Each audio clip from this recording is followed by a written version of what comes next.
വച്ചിരിക്കുന്നത് ഈ മനുഷ്യരാണ് എന്നുള്ള കാര്യമൊക്കെ ഈ ആനകൾക്ക് കൃത്യമായിട്ട് സെൻസ് ചെയ്യാനായിട്ട് പറ്റും. അവർ എപ്പോഴും വേറെ ഒരു മനുഷ്യനെ കിട്ടാനായിട്ട് നോക്കിയിരിക്കും. അവർ രാത്രി പതുങ്ങി നിൽക്കും, ഈ ഇരുട്ടിലാണ് അവർ നിൽക്കുക, അതാണ് ആനപ്പക. കൈ കിട്ടണവനെ കൊല്ലും. അതുകൊണ്ടാണ് ഈ വർഷം 11 പേര് മരിച്ചേക്കുന്നതിൽ 10 പേരും ആദിവാസികളാണ്.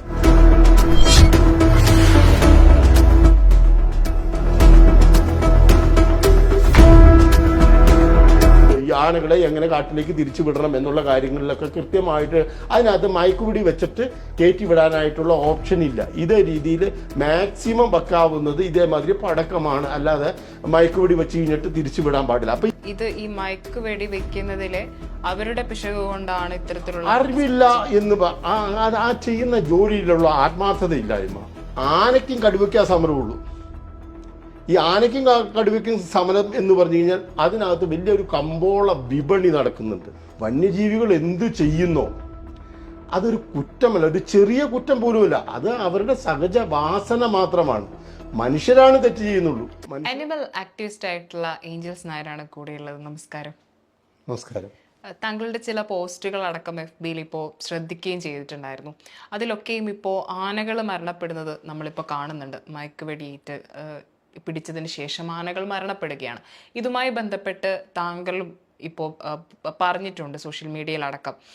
ഇങ്ങനെയുള്ളൊരു മരണം നടക്കുമ്പോൾ നമ്മൾ വനപാലകരെയും ഈ മയക്ക് വെടിവെക്കുന്നവരെയും ഒക്കെ ഇങ്ങനെ അടച്ച് ആക്ഷേപിക്കേണ്ട കാര്യമുണ്ടോ?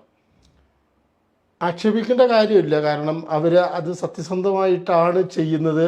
ഈ ആന രക്ഷപ്പെടണമെന്ന സതുദ്ദേശത്തോടു കൂടിയിട്ടാണ് ചെയ്യുന്നത് എങ്കിൽ നമ്മൾ അവരെ ഒരിക്കലും വിമർശിക്കാൻ പറ്റില്ല. ഒരു ട്രീറ്റ്മെൻറ്റ് നടക്കുമ്പോൾ അല്ലെങ്കിൽ ഒരു മയക്കുവെടി വെക്കുമ്പോൾ അതിന് മരണസാധ്യതയുണ്ട്. ഈ മയക്കുവെടി വെക്കുന്ന ആൾ പോലും മരണപ്പെട്ടിട്ടുണ്ട്. ഇവിടെ ഒരു ഡോക്ടർ മരണപ്പെട്ടിട്ടുണ്ട് തൃശ്ശൂർ ഏതാനും വർഷങ്ങൾക്ക് മുമ്പ്. അപ്പോൾ ഈ സാധ്യതകളൊക്കെ ഉള്ളപ്പോൾ ഈ മരണവെടി ഇത് മരിക്കുമെന്ന് ഉറപ്പാക്കിക്കൊണ്ടുള്ള മരണവെടിയെ വയ്ക്കുന്നതെന്ന് നോക്കണം. ഇന്നേ വരെ കേരളത്തിൽ ഞാനിപ്പോൾ 2018 തൊട്ട് സ്ഥിരമായിട്ട് കേരളത്തിലുണ്ട്. ഇത് ഞാൻ മുഴുവൻ ഒബ്സർവ് ചെയ്യുന്നുണ്ട്. ഒന്ന് വൈൽഡ് ലൈഫിലായിരുന്നു ഞാൻ ജോലി ചെയ്തിരുന്നത്. അത് കാരണം അതുമായിട്ട് എപ്പോഴും നമ്മൾ ബന്ധപ്പെട്ട കാര്യങ്ങൾ അപ്പോൾ തൊട്ട് മോണിറ്റർ ചെയ്യുന്നുണ്ട്. സ്ഥിരമായിട്ട് ഇവിടെ 2018 തൊട്ട് കേരളത്തിലുണ്ട്. അപ്പോൾ ആകെ ഒരു കേസ് മാത്രമാണ് ഈ ആനകളെ സംരക്ഷിക്കുന്ന കാര്യത്തിലോ ട്രീറ്റ് ചെയ്യുന്ന കാര്യത്തിലോ ഈ വനം വകുപ്പ് നടത്തിയിട്ടുള്ളൂ. അവർ ഇപ്പം അരുൺ സക്കറിയൊക്കെ പറയുന്നുണ്ട് ഞാൻ 100-200 ആനകളെ ചികിത്സിച്ചിട്ടുണ്ട്. ഒരെണ്ണം പറയുന്ന നമ്മുടെ ചോദ്യം, ഈ മേക്കപ്പാല, ഇവിടെ കോതമംഗലത്തിനടുത്ത് മേക്കപ്പാല എന്ന് പറയുന്ന സ്ഥലത്ത് ഒരു ആനയുടെ കാലിൽ ഒരു കമ്പി കയറിയിരുന്നു. അത് ഈ കഴിഞ്ഞ വർഷം അവർ സക്സസ് ആയിട്ട് ട്രീറ്റ് ചെയ്ത് കൊടുത്തു. മൂന്നാറിൽ അതേസമയം അതിനുശേഷം 2 മാസം കഴിഞ്ഞപ്പോൾ മൂന്നാറിൽ ഒരു ആനയുടെ കാലിലൊരു വടമാണ് കൊളുത്ത് ചെയ്തേക്കുന്നത്, കെട്ട് പിണഞ്ഞു പോയി. ആ ആനയെ വെടിവെച്ചിട്ടാണ് അതിന് എടുക്കാൻ ശ്രമിച്ചത്. ആ ആന ചെരിഞ്ഞു പോവുക ചെയ്തത്. വളരെ സിമ്പിളായിട്ട് 2 മിനിറ്റ് നേരത്തെ ഓപ്പറേഷനുള്ളൂ. ആ ഒരു ആനയെ പോലും മയക്കുവെടി വെക്കേണ്ടത് എങ്ങനെയാണ് എന്നുള്ളതിനെ കുറിച്ചിട്ട് ഇവർക്ക് യാതൊരുവിധ ധാരണയില്ല. ഇപ്പം ഈ അതിരപ്പള്ളിയിൽ നെറ്റിയിൽ ഒരു വെടിയുണ്ട തറച്ച ആന, നിങ്ങൾക്ക് അതിൻ്റെ ഫോട്ടോ കണ്ടു കഴിഞ്ഞാൽ അറിയാം, ഒരു ഇഞ്ച് ഉള്ള ഒരു ദ്വാരം, അത് ആനകൾ കൊമ്പ് കോർത്തതാണ് എന്ന് പറഞ്ഞ് അതിനെ ചികിത്സിച്ചു. ആദ്യത്തെ ഇത് നോക്കിക്കഴിഞ്ഞാൽ ഇവർ പറയണത് ഒരു ആനയുടെ കൊമ്പും ഒരു വെടിയുണ്ട തറച്ച പാടും തമ്മിൽ തിരിച്ചറിയാൻ പാടില്ലാത്ത ആളുകളാണ് ഈ വനം വകുപ്പിലുള്ളത്. അപ്പം നമുക്കവരെ വിമർശിക്കാതിരിക്കാൻ കഴിയില്ല. വീണ്ടും അതിനെ ട്രീറ്റ് ചെയ്ത് കഴിയുമ്പോഴും അതിനെ വേണ്ട രീതിയിലല്ല ട്രീറ്റ് ചെയ്തിരിക്കുന്നത്. അതിൻ്റെ മുകളിൽ കുറച്ച് മരുന്നങ്ങൾ പെരക്കിയിട്ട് വിടുക ചെയ്തത്. പിന്നെ നമ്മൾ ഒരു വന്യജീവിക്കാൻ വേദന എടുത്തു കഴിഞ്ഞാൽ അതിന് പറയാൻ പറ്റില്ല. നമ്മളെ മാതിരിയല്ല, വയറിന് അസുഖമുണ്ട്, തലവേദന എടുക്കുന്നുണ്ട്, പനി ഉണ്ടെന്നൊന്നും ഒരു ജീവിക്ക് പറയാൻ പറ്റില്ല. അപ്പം നമ്മൾ ഈ ചികിത്സിക്കുന്ന ആളിൻ്റെ പൂർണ്ണമായിട്ടുള്ള ഉത്തരവാദിത്വമുണ്ട് അതിനെ മോണിറ്റർ ചെയ്യുക എന്നുള്ളത്. ജനുവരി 24 ആദ്യത്തെ ട്രീറ്റ്മെൻറ്റ് കഴിഞ്ഞതിന് ശേഷം ഈ ആന ഒബ്സർവ് ചെയ്തിട്ടില്ല. അതിനെ കാട്ടിലേക്ക് വിട്ടു. പിന്നെ ഈ മുറിവ് പഴുത്ത് പുഴുവരിക്കുമ്പോഴാണ് ഇവർ വീണ്ടും അതിനെ ട്രീറ്റ് ചെയ്യാൻ ഒരുക്കമല്ല. അപ്പോഴും ഒരുക്കമല്ല. അതിന് ഈ അതായത് ഈ ആനക്കൂട് പണിയാനായിട്ട് മരം വെട്ടാനായിട്ടുള്ള ഓർഡർ നടക്കണം. ദേവികുളത്തു നിന്നാണ് യൂക്കാലിപ്സ് വെട്ടിയിരിക്കുന്നത്. കേരളത്തിൽ മുത്തങ്ങയിൽ കൂടുണ്ട്, കോന്നിയിൽ കൂടുണ്ട്, കോട്ടൂർ കൂടുണ്ട്. കോട്ടൂരിൽ 105 കോടി രൂപ ചെലവിൽ വലിയ ഒരു ആന ഹോസ്പിറ്റൽ, ലോകത്തിലെ ഏറ്റവും വലുത് എന്ന് പറയുന്ന ഒരു ആന ഹോസ്പിറ്റലിൽ കമ്മീഷൻ ചെയ്തിട്ടുണ്ട്. സത്യത്തിൽ ഇന്നേ വരെ അവിടെ ഒരു ആനയെ സംരക്ഷിച്ചിട്ടില്ല, താങ്കൾ ട്രീറ്റ് ചെയ്തിട്ടില്ല. പറഞ്ഞു വരുന്നത് ഇത് ഈ മയക്കുവെടി വെക്കുന്നതിലെ അവരുടെ പിശക് കൊണ്ടാണ് ഇത്തരത്തിലുള്ള അറിവില്ല എന്ന് ആ ചെയ്യുന്ന ജോലിയിലുള്ള ആത്മാർത്ഥതയില്ലായ്മ. ഇനി ഇത് ഒരു ആന ചത്താലും ഞങ്ങൾക്ക് യാതൊരു പ്രശ്നവുമില്ല, ഒരു ജീവിയെ രക്ഷിക്കുക എന്നുള്ളത് ഒരു കമ്മിറ്റ്മെന്റ് ഒരു ഡോക്ടറുടെ ഭാഗത്തു നിന്നുണ്ടാവണം. അതില്ല. ആകെ ഒരു മയക്കുവെടിയില്ല, ഒരൊറ്റ കേസിൽ പോയത് മാത്രമാണ് ഇവർ ഒരു ചികിത്സ നടത്തിയിരിക്കുന്നത്. പിന്നെ 2-3 ജീവികളെ ഈ അരിക്കൊമ്പൻ അടക്കം, അരിക്കൊമ്പൻ, PM2 PT7, ഈ 3 ആനകളെ അതിനെ ക്യാപ്ചർ ചെയ്യുക ചെയ്തിരിക്കുന്നത്, ട്രാൻസ്ലൊക്കേറ്റ് ചെയ്തിരിക്കുന്നത്. വേറെ ഒന്നും സക്സസ് ആയിട്ടില്ല. പുലിയെ പിടിച്ചു കഴിഞ്ഞാൽ അവ സെക്കൻഡിലെ തീർന്നു പോകും. ഒരു കരടീനെ കിണറ്റിലേക്ക് വീണതാ, മയക്കുവെടി വെച്ചു, അത് ചത്തുപോയി. കാരണം അതിൻ്റെ ഒരു അറ്റ്ലീസ്റ്റ് അതിൻ്റെ ഒരു കോമൺ സെൻസ് പോലും ഇല്ലാത്തവരാണ് ഈ വനം വകുപ്പിലുള്ളത്. അതുകൊണ്ട് നമുക്ക് ക്രിറ്റിസൈസ് ചെയ്യാതിരിക്കാൻ പറ്റില്ലല്ലോ. അത് ഇവരുടെ അപാകത. അല്ലെങ്കിൽ ഒരാൾ നമ്മളൊരു കാര്യം, നമ്മൾ എല്ലാ കാര്യത്തിലും എല്ലാവരും എഫിഷ്യൻ്റ് ആയിരിക്കണമെന്നില്ല, പ്രൊഫഷണൽ ആയിരിക്കണമെന്നില്ല. അങ്ങനെ പ്രൊഫഷണലിസം വേണ്ട കാര്യങ്ങൾ നമ്മൾ മറ്റൊരാളുടെ ഉപദേശം മേടിച്ചിട്ടായിരിക്കും അത് ചെയ്യുക.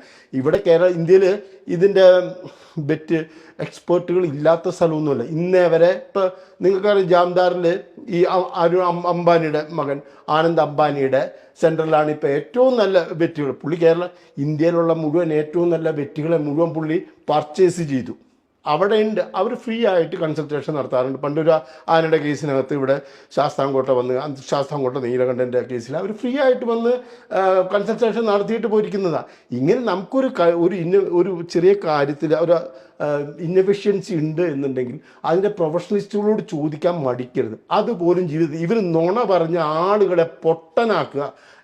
അതായത് വെടിയുണ്ട തറച്ചേക്കണ ഒരു കൊമ്പ് കോർത്തതാണെന്ന് ഇന്നും പറഞ്ഞു വെച്ചുകൊണ്ടിരിക്കുന്ന ആളുകളാണ്. പിന്നെ ഇതിൻ്റെയൊക്കെ പോസ്റ്റ്മോർട്ടം അവർ തന്നെയാണ് നടത്തുന്നത്. അങ്ങനെയാണ് ഇവർ രക്ഷപ്പെടുന്നത്. അതുകൊണ്ട് എനിക്ക് വിമർശിക്കാതിരിക്കാൻ പറ്റില്ലല്ലോ. ഈ കാര്യങ്ങളെല്ലാം നമ്മൾ ഓരോ പ്രാവശ്യം നമ്മൾ പുറത്തേക്ക് ഞാൻ തന്നെയാണ് ഇത് എക്സ്പോസ് ചെയ്തുകൊണ്ടിരിക്കുന്നത്, ഇവർ ചെയ്യുന്ന കള്ളത്തരങ്ങളും അറിവില്ലായ്മയൊക്കെ. അതുകൊണ്ടാണ് ആളുകൾ ഞാൻ പറയുന്ന കാര്യങ്ങൾ പെട്ടെന്ന് അബ്സോർബ് ചെയ്യുന്നത്. ഇതിപ്പോ അപകടം പറ്റിയ നിലയിലാണ് ഇപ്പോൾ കണ്ണൂരിലാണെങ്കിലും ആനയെ കണ്ടിട്ടുള്ളത്. അങ്ങനെയാണ് അത് അവശ നിലയിലായ സമയത്താണ് പിടികൂടുകയടക്കം ചെയ്യാനുള്ള കാര്യങ്ങൾ ചെയ്യുന്നത്. കാരണം പഴുപ്പൊക്കെ കയറിയിരിക്കുകയാണ്. ഇത് എന്തിൻ്റെ പന്നിപ്പടക്കം കഴിച്ചതാവാം എന്നൊക്കെ പറയുന്നുണ്ട്. അപ്പോൾ ഈ വന്യമൃഗങ്ങൾ ഇങ്ങനെ നാട്ടിലേക്ക് ഇറങ്ങുന്ന സമയത്ത്, ഇത്തരം അവസ്ഥകളിലും ഇറങ്ങുന്ന സമയത്ത് കൂടുതൽ ഇപ്പോൾ ആളുകൾക്ക് ഭയാനകമായൊരവസ്ഥയുണ്ട് ഇപ്പോൾ തന്നെ ഈ ആനകൾ ഇറങ്ങുന്നതുമായി ബന്ധപ്പെട്ട് തന്നെ. പക്ഷെ ഇത് നിരന്തരം നടന്നുകൊണ്ടിരിക്കുമ്പോൾ വനപാലകർ ശ്രദ്ധിക്കേണ്ട ചില കാര്യങ്ങളുണ്ട് എന്ന് തന്നെയാണോ പറയുന്നത്? വനപാലകർ ശ്രദ്ധിക്കേണ്ട കാര്യങ്ങളുണ്ട്, ജനങ്ങളുടെ ശ്രദ്ധിക്കേണ്ട കാര്യങ്ങളുണ്ട്. ആന ശ്രദ്ധിക്കില്ല. ഈ വന്യജീവികളിൽ നിന്ന് നമ്മൾ ഒരു പ്രതീക്ഷ വയ്ക്കുന്നത് വന്യജീവികളിൽ നിന്ന് കാടിറങ്ങുന്നു, ഇറങ്ങാൻ പാടില്ല, അകത്ത് നിൽക്കുക, അങ്ങനെ ഒരു വേലിക്കെട്ട് നിയമങ്ങളോ വന്യജീവികൾക്കില്ല. ഇപ്പം ജസ്റ്റിസ് ദേവൻ രാമചന്ദ്രൻ കോടതിയിൽ പറഞ്ഞൊരു കാര്യമുണ്ട്, വന്യജീവികൾ എന്തു ചെയ്യുന്നോ അതൊരു കുറ്റമല്ല, ഒരു ചെറിയ കുറ്റം പോലുമില്ല, അത് അവരുടെ സഹജ വാസന മാത്രമാണ്. മനുഷ്യരാണ് തെറ്റ് ചെയ്യുന്നുള്ളൂ, മനുഷ്യരാണ് കുറ്റം ചെയ്യുന്നത്. പക്ഷേ ഇങ്ങനെ നാട്ടിലേക്ക് ഇറങ്ങി വരുമ്പോൾ അതിന് ഇതുപോലെ മയക്കുവെടി വെക്കേണ്ടി വരികയൊക്കെ ചെയ്യുമല്ലോ. കാരണം ഇത് ആളുകളെ ആക്രമിക്കുന്നു. ഇപ്പോൾ ആന മാത്രമല്ല, കടുവയുടെ ആക്രമണം അടക്കം ഉണ്ടാകുന്ന സാഹചര്യം, ആളുകൾക്ക് ജീവൻ നഷ്ടപ്പെടുന്ന സാഹചര്യം. അപ്പം ആ സമയങ്ങളിലൊക്കെ ഇതുപോലെ കടുവയായാലും ആനയായാലും മയക്കുവെടി വെക്കേണ്ട ഒരു സന്ദർഭം തന്നെയല്ലേ നിലവിലുള്ളത്? ഇങ്ങനെ ഒരു സന്ദർഭം ഉണ്ടാക്കാതിരിക്കാനാണ് ശ്രമിക്കേണ്ടത് ആദ്യത്തെ കാര്യം. അതിനാണ് ഈ വൈൽഡ് ലൈഫ് പ്രൊട്ടക്ഷൻ, ഈ കൺസർവേഷൻ മെക്കാനിസം എന്ന് പറയുന്നത്. ഈ ജീവികൾ പുറത്തേക്ക് വരാതെ അതിൻ്റെ ഫുഡ് ആൻഡ് ഫോഡർ അതിനകത്ത് ഒരുക്കുക എന്നുള്ളതാണ്. ഈ വന്യജീവികൾ പുറത്തേക്ക് വരുന്നത് എന്താ കാരണം? അത് ഭക്ഷണം അന്വേഷിച്ചിട്ടാണ് വരിക, അല്ലാതെ വേറെ അവർക്ക് സ്വർണം മോഷ്ടിക്കാനോ പകുതി വില തട്ടിപ്പ് നടത്താനോ ആളുകൾക്ക് ജോലി അന്വേഷിച്ചൊന്നും വരണതല്ല. ഇവരുടെ ഒരൊറ്റ ലക്ഷ്യമുള്ളൂ, ഭക്ഷണവും വെള്ളവും എന്നുള്ള ഒരൊറ്റ പ്രശ്നമുള്ളൂ. ഈ ഭക്ഷണവും വെള്ളവും ഈ കാടിനകത്ത് ഉണ്ടായിരുന്നതാ. ഇപ്പോൾ ഈ വന്യജീവി ആക്രമണങ്ങൾ, അതിപ്പോൾ ആനയൊക്കെ 4-5 വർഷമായിട്ടുള്ളൂ ഇതേമാതിരി ഇറങ്ങി തുടങ്ങിയിട്ട്, കാട്ടുപന്നി ഇറങ്ങി തുടങ്ങിയിട്ട് 10 വർഷമായിട്ടുള്ളൂ. അങ്ങനെ ഇപ്പോൾ എല്ലാ ജീവികളും കാടിന് പുറത്തേക്ക് ഇറങ്ങുമ്പോൾ നമ്മൾ പറയണത് അതിനകത്തുള്ള പ്രശ്നം പ്ലാന്റേഷനുകളാണ്. ഈ പ്ലാന്റേഷനുകൾ അവസാനിപ്പിച്ച് സ്വാഭാവിക വനങ്ങളാ എന്നുള്ളത് ഇന്നേ വരെ ഒരു സ്ഥലത്ത് പോലും ഈ സ്വാഭാവിക വനങ്ങളാക്കിയിട്ടില്ല. ഇപ്പോൾ ഈ കഴിഞ്ഞ വർഷം 2 സ്ഥലത്താണ് ചെക്ക് ഡാം ഉണ്ടാക്കിയിരിക്കുന്നത്. നമ്മൾ ഒബ്സർവ് ചെയ്തുകൊണ്ടിരിക്കുന്നത് കേരളത്തിൽ തടയണ എന്ന് പറയുന്നത്, അത് ഇവർക്ക് ഇഷ്ടംപോലെ ഫണ്ടും കിട്ടുന്നുണ്ട്. നമ്മൾ ഈ സോഷ്യൽ മീഡിയയിൽ കൂടെ നമ്മുടെ പ്രവർത്തകർ നിന്ന് തെറി വിളിച്ചിട്ട് തന്നെയാണ് ഇപ്പോൾ ഏകദേശം 100-150 സ്ഥലത്ത് ഇതിനകം തടയണകൾ ഉണ്ടാക്കിയിട്ടുണ്ട്, അല്ലെങ്കിൽ വാട്ടർ ഹോൾസ് ഉണ്ടാക്കിയിട്ടുണ്ട്. അത് അവർ ചെയ്യേണ്ടതാണ്. നമ്മൾ തെറി വിളിച്ചിട്ടോ സോഷ്യൽ മീഡിയയിൽ ആക്രോശിച്ചിട്ടൊന്നുമല്ല. ഇപ്പോൾ ഇവർ 1000 കോടിയുടെ ഒരു പദ്ധതിയൊക്കെ ആയിട്ട് സെൻട്രൽ ഗവൺമെൻറ്റിനെ സമീപിച്ചിരുന്നു, 1 രൂപ പോലും കൊടുക്കാതെ തിരിച്ചു വിട്ടു. അതിനകത്ത് ഈ ഭക്ഷണത്തിനോ വെള്ളത്തിനോ വേണ്ടിയിട്ട് ഒരു 100 രൂപ പോലും അതിനകത്ത് എഴുതി വച്ചിട്ടില്ല. എല്ലാം ഈ സോളാർ ഫെൻസിങ്ങിന് വേണ്ടിയിട്ട്, RRTയുടെ ഇത് ചെയ്യാൻ വേണ്ടിയിട്ട്, മറ്റേ ഡ്രോൺ മേടിക്കാനായിട്ട്, ജീപ്പ് മേടിക്കാനായിട്ട്. ആ ജീവികൾക്ക് ഇത്തിരി വെള്ളം അവിടെ ഭക്ഷണം കൊടുത്തു കഴിഞ്ഞാൽ തീർന്നു പോയി. ഇപ്പോൾ കോടതിയിൽ കഴിഞ്ഞ വർഷം ഇതേമാതിരി വയനാട്ടിലെ ഇടുക്കിയിലെയും പ്രശ്നങ്ങൾക്ക് ഒരു 20 ഇന പരിപാടി, ലോങ് ടൈം ഷോർട്ട് ടൈം എന്ന് പറഞ്ഞു കഴിഞ്ഞിട്ട് 10-15 പരിപാടി കൊണ്ടു കഴിഞ്ഞപ്പോൾ ഈ ജസ്റ്റിസ് ഗോപിനാഥ് ചോദിക്കും, ഇതിനകത്ത് വെള്ളത്തിൻ്റെ കാര്യം എവിടെയാണ് ചെയ്യണമെന്ന്. ഈ ഒരു കാര്യം, അതായത് ഈ ഒരു ജീവികൾക്ക് ഈ വെള്ളം വേണം, ഭക്ഷണം വേണം എന്നുള്ള കാര്യം അവർക്കറിയില്ല. അപ്പോൾ പിന്നെ പുറത്തേക്ക് അതാണ് ആദ്യം അവർ ചെയ്യുന്നത്. അതിനാണ് കൺസർവേഷൻ സാധാരണക്കാരായി ചിന്തിക്കണമെന്നില്ല, അത് ഇവർ ഈ ഫോറസ്റ്റ് ഡിപ്പാർട്ട്മെൻറ്റ് ചിന്തിക്കണം. പിന്നെ മയക്കുവെടി വെക്കുക എന്നത്, അതിനകത്ത് മയക്കുവെടി ഇപ്പോൾ ഒരു ആനയെ തുരത്താൻ വേണ്ടിയിട്ട് ഇപ്പം ഓരോ ജീവിക്കും ഓരോ രീതിയിലാണല്ലോ. ഇപ്പം ചില ജീവികളെയാണ് മയക്കുവെടി വെക്കേണ്ടുള്ളൂ. ഇപ്പം ഇതിനകത്ത് ഇവർ ആദ്യം എടുക്കുന്നത് എന്ന് പറഞ്ഞു കഴിഞ്ഞാൽ ആനകളെ അകത്തേക്ക് കയറ്റിവിടാനായിട്ട് ആദ്യം ചെയ്യേണ്ടത് ഈ ലൗഡ് സ്പീക്കറുകൾ ഉപയോഗിക്കുക. ആദ്യം പാട്ട കൊട്ടുക, രണ്ടാമത് ലൗഡ് സ്പീക്കറുകൾ ഉപയോഗിക്കുക. ഈ ലൗഡ് സ്പീക്കർ ഭയങ്കര ബീറ്റ് ചെയ്ത് കഴിഞ്ഞിട്ട് വേണം അതിൻ്റെ അവസാന നിമിഷത്തിലാണ് ഇവിടെ പടക്കം പൊട്ടിക്കേണ്ടത്. ഈ ലൗഡ് സ്പീക്കറും കഴിഞ്ഞിട്ട് മൂന്നാമത്തെ സ്റ്റെപ്പ് എന്ന് പറഞ്ഞു കഴിഞ്ഞാൽ 50 മീറ്റർ ദൂരത്ത് വേണം നിലത്ത് വെച്ച് പൊട്ടിക്കണം. അതിന് ഇവർ ചെയ്യുന്നത് ഇത് കയ്യിൽ വച്ച് കഴിഞ്ഞിട്ട് ഈ ബോംബ്, ഹൈ ഇൻറ്റൻസിറ്റി ബോംബുകൾ അതിൻ്റെ ദേഹത്തേക്ക് എറിയണത്. അപ്പോൾ ഇതിനെക്കുറിച്ചിട്ട് എന്താണ്, ഇതിന് ഗൈഡ് ലൈൻസ് കൃത്യമായിട്ടുള്ള ഉണ്ട്. ഈ ആനകളെ എങ്ങനെ കാട്ടിലേക്ക് തിരിച്ചു വിടണം എന്നുള്ള കാര്യങ്ങളിലൊക്കെ കൃത്യമായിട്ട് അതിനകത്ത് മയക്കുപിടി വെച്ചിട്ട് കയറ്റി വിടാനായിട്ടുള്ള ഓപ്ഷൻ ഇല്ല. ഇതേ രീതിയിൽ മാക്സിമം വെക്കാവുന്നത് ഇതേമാതിരി പടക്കമാണ്, അല്ലാതെ മയക്കുപിടി വെച്ച് കഴിഞ്ഞിട്ട് തിരിച്ചു വിടാൻ പാടില്ല. അപ്പോൾ ഈ പന്നിപ്പടക്കം എന്ന് പറയുന്നത് ജനങ്ങളുണ്ടാക്കി വെക്കുന്നതാണ്. ഈ പന്നിപ്പടക്കം കടിച്ചേക്കുന്നത് ഒന്ന് ഗർഭിണിയായ 2020 ഗർഭിണിയായ ആനയുടെ ഒരു കേസ് ഉണ്ടായിരുന്നു. ആ കേസ് ഞാൻ പിന്നെ വീണ്ടും ഹൈക്കോടതിയിലിട്ട് ഇവർ അതിനകത്ത് 1-ാം പ്രതി ആയിട്ടുള്ള ആളെ പിടിച്ചിട്ടുണ്ടായിരുന്നില്ല. 2-ാം പ്രതിയും 3-ാം പ്രതിയും പിടിച്ചിട്ടുണ്ടായിരുന്നു. 1-ാം പ്രതിയും 2-ാം പ്രതി അച്ഛനും മകനുമായിരുന്നു. 3-ാം പ്രതി ഇയാൾക്ക് ബോംബ് ഉണ്ടാക്കി കൊടുത്ത ആളായിരുന്നു. ഈ 1-ാം പ്രതി ഫോറസ്റ്റ് സംരക്ഷണയിലായിരുന്നു. അപ്പോൾ ഞാൻ ഈ 2023 ഒരു കേസിട്ട് ഇവരെ ഇതേവരെ അറസ്റ്റ് ചെയ്തിട്ടില്ല, അവരെ ശിക്ഷിച്ചിട്ടില്ല എന്ന് പറഞ്ഞിട്ടാണ്. അപ്പോൾ ഇവർ പെട്ടെന്ന് മാർച്ച് 23 അപ്പോൾ ചില ജഡ്ജിമാരെ ഇവർക്ക് പേടിയുണ്ട്. അതിനകത്ത് ഒന്നാണ് ദേവൻ രാമചന്ദ്രൻ സാറ്. ഈ ദേവൻ രാമചന്ദ്രൻ സാറിൻ്റെ കോടതിയിലേക്ക് എൻ്റെ കേസ് വരുന്നു എന്ന് തോന്നിയത് കാരണം അല്ല, ബാക്കി പല ജഡ്ജിമാരെ ഇവർക്ക് ബാക്കി ഒരെണ്ണത്തിൻ്റെ പേടിയില്ല. ഇപ്പോൾ നിതിൻ ജാംദാർ സാറിന് നല്ല പേടിയുണ്ട് ഇവർക്ക്. വേറെ അധികമൊന്നും ജഡ്ജിമാരെ പേടിയില്ല. അപ്പോൾ ഈ ദേവൻ രാമചന്ദ്രൻ സാറിൻ്റെ കോടതിയിലേക്ക് കേസ് വരുന്നു എന്ന് കണ്ടപ്പോൾ അവർ മാർച്ച് 23 അയാളെ സറണ്ടറാക്കി. മാർച്ച് 25 എനിക്ക് റിപ്ലൈ തന്നു. അയാളെ ഞങ്ങൾ അയാളെ അറസ്റ്റ് ചെയ്തു, ജാമ്യം കൊടുത്തു വിടുകയും ചെയ്തു. അവരെ ശിക്ഷിച്ചിട്ടില്ല. അതേസമയം ആ സമയത്ത് തന്നെയാണ് 2020 പത്തനംതിട്ടയിൽ ബോംബ് കടിച്ച ഒരു കേസ്. അതിനകത്ത് അപ്പോഴാണ് അറസ്റ്റ് ചെയ്യുന്നത്. അപ്പോൾ ഇതിനകത്ത് സ്വാധീനം ഇല്ലാത്ത കുറേ പാവങ്ങളെയാണ് അറസ്റ്റ് ചെയ്യുന്നത്. ഇവരൊക്കെ ജെന്യൂനാണോ, ഇവർ ശരിക്കും കുറ്റം ചെയ്തിട്ടുണ്ടോ എന്നുള്ള കാര്യമൊന്നും നമുക്കറിയാൻ പാടില്ല. അപ്പോൾ ഈ ഒരു ഒഫൻസ് വന്നു കഴിയുമ്പോൾ അത് തടയണം. അതിനാണല്ലോ ശിക്ഷിക്കുക എന്നുള്ളത്. ആ ഒഫൻസ് രണ്ടാമത് റിപ്പീറ്റ് ചെയ്യപ്പെടാതിരിക്കാൻ വേണ്ടിയിട്ടാണ്. ഇപ്പോൾ കഴിഞ്ഞ 6 വർഷത്തെ കണക്ക് എൻ്റെ കയ്യിലിരിക്കുന്നുണ്ട്. ഈ കാട്ടാന വിഷയത്തിൽ എത്ര പേരെ ശിക്ഷിച്ചിട്ടുണ്ടെന്ന്. ആരെയും ശിക്ഷിച്ചിട്ടില്ല. അതായത് ഈ ആനകൾക്കെതിരെ ക്രൂരത, അതായത് ഇപ്പോൾ ഏകദേശം 3900-ഓളം ആനകൾ കഴിഞ്ഞ 2018 തൊട്ട് ഈ 2024 വരെ അപ്രത്യക്ഷമായിട്ടുണ്ട്. അപ്പോൾ ഈ ആനകൾ എങ്ങനെ അപ്രത്യക്ഷമായിട്ടുള്ളത് എന്നുള്ളത് ഹണ്ടിങ് തന്നെയാണ് നടന്നിരിക്കുന്നത്. ആരെയും ശിക്ഷിച്ചിട്ടില്ല, ഒരു കേസ് പോലും ചാർജ് ചെയ്തിട്ടില്ല. ഇപ്പോൾ ഈ പന്നിപ്പടക്കം ത്തിൻ്റെ കേസ് ഇപ്പം ആറളത്ത് നടന്നേക്കുന്നത്, അവിടെ കേസ് രജിസ്റ്റർ ചെയ്തിട്ടുണ്ട്, അന്വേഷണമാണ്. അന്വേഷിച്ച് പിടിച്ചു കഴിഞ്ഞാൽ അവർ ശിക്ഷിക്കപ്പെടുകയൊന്നുമില്ല. ഈ അതിരപ്പള്ളിയിലെ വെടിയേറ്റതാ, നിങ്ങൾക്ക് ആർക്ക് വേണമെങ്കിലും നിങ്ങൾക്ക് ഒരു സംശയം, അവർക്ക് മാത്രമേ സംശയമില്ലാത്തുള്ളൂ ആന കുത്തിയതാന്ന്. ആന കുത്തൂല. ആനയ്ക്ക് അത്രയും ചെറിയ കൊമ്പൊന്നുമല്ല, ഒരു കൊതുകിൻ്റെ കൊമ്പൊന്നും അല്ലല്ലോ ആനയ്ക്കുള്ളത്. ഒരു വെടിയുണ്ടയുടെ 1 ഇഞ്ച് കൊമ്പൊന്നുമല്ല. അത് ഇങ്ങനെ കുറച്ച് നാൾ കഴിഞ്ഞപ്പോൾ അതിൻ്റെ ആ വ്യാസം കൂടിക്കൊണ്ടിരിക്കുക ചെയ്തത്. അതിപ്പോഴും കൊമ്പ് കൊത്തിയത് ആക്കിയേക്കുക. അപ്പോൾ എത്രയോ ആനകളെയാണ് ഇതേ രീതിയിൽ. അപ്പോൾ ഈ ആനകൾ ഇപ്പം ഈ പടക്കം പൊട്ടിയിട്ട് ഒരു ആനയെ കണ്ടു കഴിയുമ്പോൾ ഇത് പടക്കം പൊട്ടിയതാണ്, എൻ്റെ കൂട്ടത്തിൽ വേറെ ആനകളുണ്ടാവും. ഇപ്പോൾ ഈ കുട്ടിയാനയുടെ കേസിലാണെങ്കിൽ പോലും ഈ ആനകൾ ഇത് കണ്ടു നിൽക്കുക, പടക്കം പൊട്ടണതും. ഈ പടക്കം വച്ചിരിക്കുന്നത് മറ്റ് ഇത് മനുഷ്യരാണ് ചെയ്തിരിക്കുന്നത്, ഈ വെടി വച്ചിരിക്കുന്നത് ഈ മനുഷ്യരാണ് എന്നുള്ള കാര്യമൊക്കെ ഈ ആനകൾക്ക് കൃത്യമായിട്ട് സെൻസ് ചെയ്യാനായിട്ട് പറ്റും.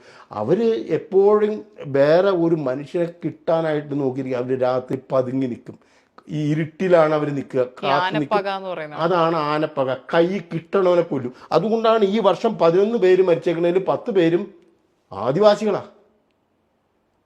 ആദിവാസികളെ മാത്രം ലാക്കാക്കണ എന്താന്ന് വെച്ചാൽ, ആദിവാസികൾ നൂറ്റാണ്ടുകളായിട്ടുള്ള നമ്മുടെ പൂർവികരായി ആദിവാസികൾ എന്നൊക്കെ പറയുന്നത്. അല്ലാണ്ട് നമ്മളിപ്പോൾ വേറൊരു പുതിയ സ്ഥലത്തു നിന്ന് വന്നേക്കുന്ന ആൾക്കാർ, നമ്മൾ യൂറോപ്പിൽ നിന്നും വന്നേക്കുന്ന ആൾക്കാരല്ല, നമ്മുടെ പൂർവികരായി ഈ ആദിവാസികൾ. അവർ കാടിൻ്റെ മക്കൾ, നമ്മൾ ഏറ്റവും കൂടുതൽ ബഹുമാനിക്കേണ്ട ആൾക്കാരാണ്. അവരാണ് ഇപ്പോൾ 10 പേര്. ഈ 11-ൽ 10ഉം അവരാകാൻ കാരണം അവർ സാധാരണ രീതിയിൽ അന്നും ഇന്നും ഒരേ സ്റ്റൈലിൽ ജീവിച്ചു കൊണ്ടിരിക്കുന്നു. നൂറ്റാണ്ടുകളായിട്ട് അല്ലെങ്കിൽ വർഷങ്ങളായിട്ട് ഒരേ രീതിയിൽ ജീവിച്ചു കൊണ്ടിരിക്കുന്നു. അപ്പോൾ ഈ ആനപ്പക ഇവിടെ കയറി വരുന്നുണ്ടെന്നുള്ള കാര്യം അവരറിയുന്നില്ല. അവർക്ക് അത്ര വലിയ ഡെപ്തിലൊന്നും ചിന്തിക്കില്ല. അവരുടെ ആ ട്രഡീഷണൽ വേയിൽ മാത്രമേ ചിന്തിക്കുള്ളൂ. അതുകൊണ്ടാണ് രാത്രി കാലങ്ങളിൽ അവർ സാധാരണ രീതിയിൽ സഞ്ചരിക്കുന്നത്. സാധാരണ രീതിയിൽ നേരത്തെയൊക്കെ അവർ സഞ്ചരിക്കുമ്പോൾ ഈ ആനകളെ ആക്രമിക്കാറുണ്ടായിരുന്നില്ല. ഇപ്പം ഇന്നലെ മരിച്ചിരിക്കുന്നത് ജാർഖണ്ഡ് സ്വദേശി സഞ്ജയ് എന്ന് പറയുന്ന ഒരാളാണ്. 24 വയസ്സുകാരനാണ്, തോട്ടം തൊഴിലാളിയാണ്. അപ്പോൾ അയാൾ രാത്രി 7:30 വീട്ടിലേക്ക് വരുമ്പോൾ ഞായറാഴ്ചയാണ് കാട്ടുപോത്ത് തേയിലക്കാട്ടിൽ നിന്ന് പതുങ്ങി നിന്നിട്ട് ആക്രമിച്ചത്. ഇയാൾ ആക്രമിച്ചിട്ടില്ല. അപ്പോൾ ഇതൊക്കെ ഈ പീഡനങ്ങൾ, ഈ മനുഷ്യരുടെ പീഡനം ഏൽക്കുമ്പോഴാണ് ഇവരെ തിരിച്ചടിച്ചു കൊണ്ടിരിക്കുന്നത്. അതാണ് ഇതിനകത്ത്. അപ്പോൾ അങ്ങനൊരു ഈ പ്രൊവോക്കേഷൻ, ഈ മൃഗങ്ങളെ പ്രൊവോക്കേറ്റ് ചെയ്യുക എന്നുള്ളതാണ് നിർത്തേണ്ടത്. ഇപ്പോൾ സോളാർ ഫെൻസിങ്, കറണ്ട് അടിപ്പിക്കുകയാണ് ചെയ്യണത്.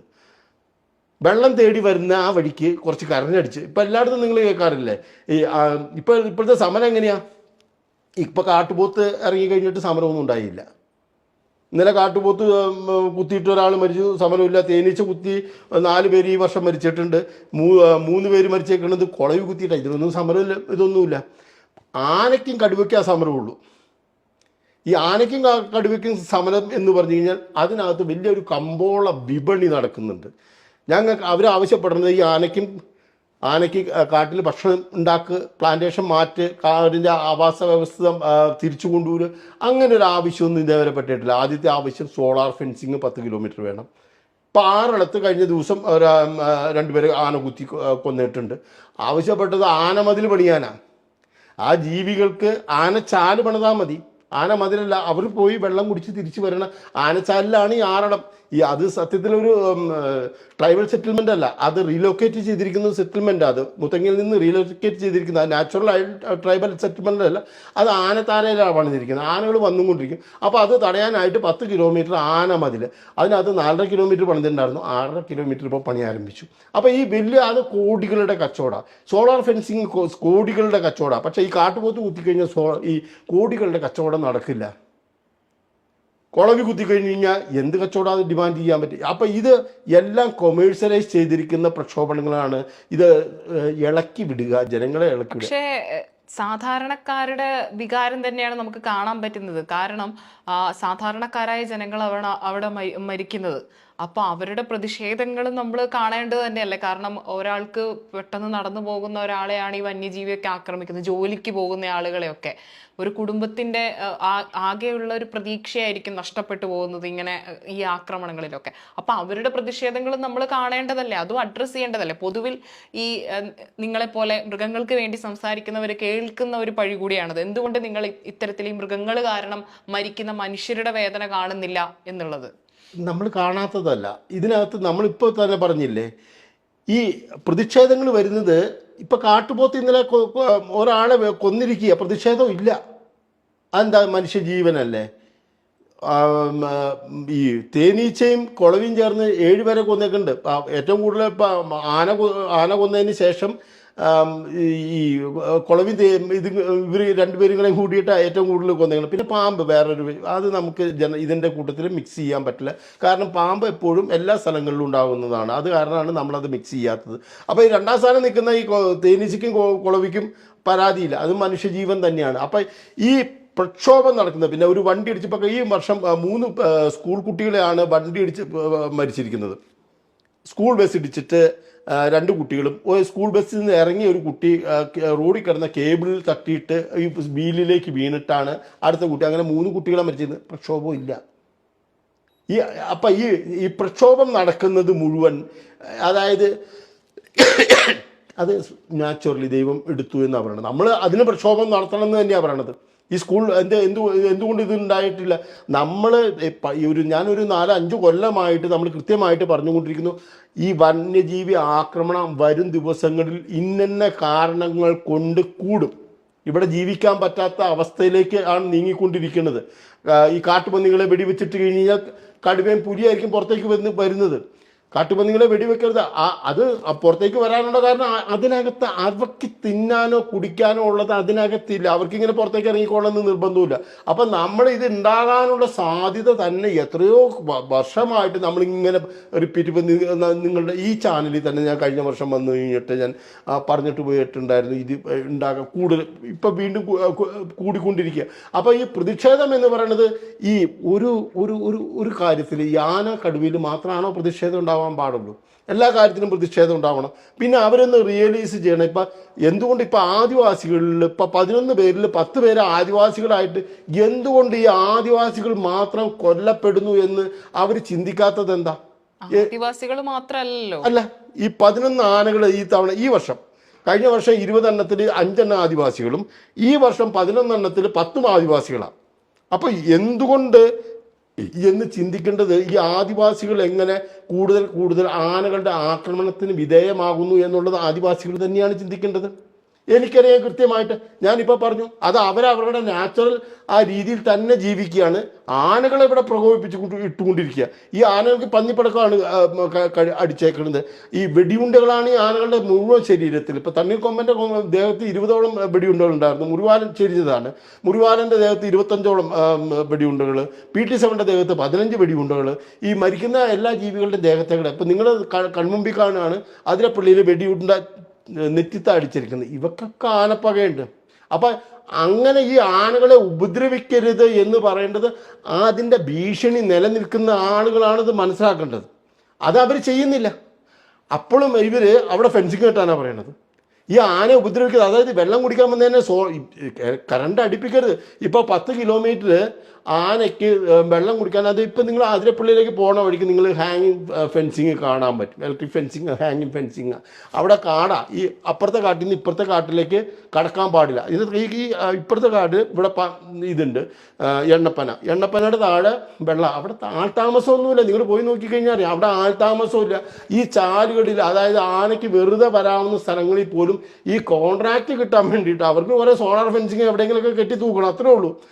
ഇവിടുത്തെ കേരളത്തിലെ മുഴുവൻ സോളാർ ഫെൻസിങ് നോക്കിക്കഴിഞ്ഞാൽ അത് എവിടെയാണ് എന്നുള്ളത്. എവിടെയെങ്കിലും ഒരു 10 കിലോമീറ്ററൊക്കെ ഒപ്പിച്ചു വെച്ചു ആന പുതിയ സ്ഥലം തേടുക. പിന്നെ അപ്പം പുതിയ സെറ്റിൽമെൻറ്റിലേക്ക് എത്തുമ്പോഴത്തേക്കും ജനങ്ങൾ പെട്ടെന്ന് പേടിച്ചു പോകും. പുതിയ ആനകളെ കാണാത്ത സ്ഥലത്തൊക്കെ പെട്ടെന്ന് ആനകൾ പ്രത്യക്ഷപ്പെടുക. അപ്പം പിന്നെ ഈ ആനകൾ വരുമ്പോൾ സ്വാഭാവികമായിട്ടും ജനങ്ങൾ കല്ലെടുത്തെറിയും. ഈ കല്ലെടുക്കുമ്പോൾ അതിൻ്റെ പ്രകോപനം കൂടുകയാണ് ചെയ്യേണ്ടത് എന്നുള്ള സൈക്കോളജി ഒന്നും അവർ മനസ്സിലാക്കുകയൊന്നുമില്ല. ആനകൾ തിരിച്ചടിക്കും. അങ്ങനെ അതിന് പല കാരണങ്ങളുണ്ട്. അതിനകത്ത് ഒരു കാരണമാണ്